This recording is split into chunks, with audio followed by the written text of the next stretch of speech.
Hello everyone, cooking স্টুডিওর আজকে আয়োজনে আমি শিফাত স্বাগতম জানাচ্ছি। আজকে আপনাদের তৈরি করে দেখাবো ডোনাট রেসিপি। চলে যাচ্ছে মূল রেসিপিতে, আপনারা আমাদের পাশেই থাকুন। 2 কাপ ময়দা দিয়ে দিব স্বাদ মতো লবণ, 2 টেবিল চামচ চিনি, 2 চা চামচ ইস্ট, একটি ডিম, কুসুম গরম পানি দিয়ে এগুলোকে একসাথে ভালোভাবে মিশিয়ে নিব। দিয়ে দিব 50 গ্রাম বাটার। ডোটা ভালোভাবে বাটারের সাথে মিক্স করে নিব। এখন একটু একটু তেল দিয়ে ডোটা পারফেক্ট করে নিব। গরম জায়গার মধ্যে ডোটাকে 1 ঘন্টা ঢেকে রাখতে হবে। 1 ঘন্টা পর ডোটা এভাবে ফুলে উঠবে। ডোটা যত নরম হবে ডোনাটটা তত সফট হবে। এখন ডোনাটের শেপ দিয়ে নিব। ডোনাট বেশি মোটা বা পাতলা করা যাবে না, মিডিয়াম রাখবো।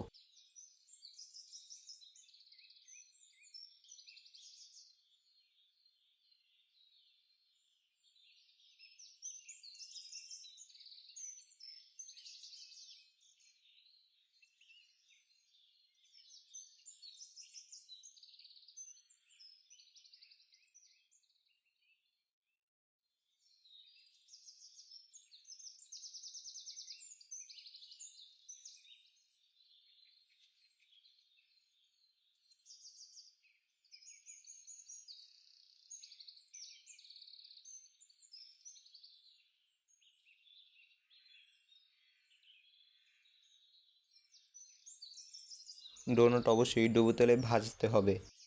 তেল হালকা গরম হলে ডোনাট ছেড়ে দিব। চুলার আঁচ লো রেখে ডোনাটগুলো ভাজবো।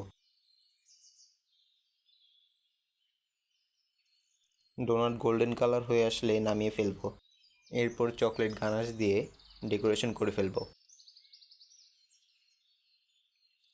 দেখুন কতটা সফট হয়েছে আমাদের ডোনাটগুলো। এটা আপনারা বাসায় অবশ্যই তৈরি করবেন, বাচ্চাদের জন্য এটি বেস্ট একটা রেসিপি। আমাদের চ্যানেলটিকে লাইক কমেন্ট সাবস্ক্রাইব করে সবসময় আমাদের পাশেই থাকবেন।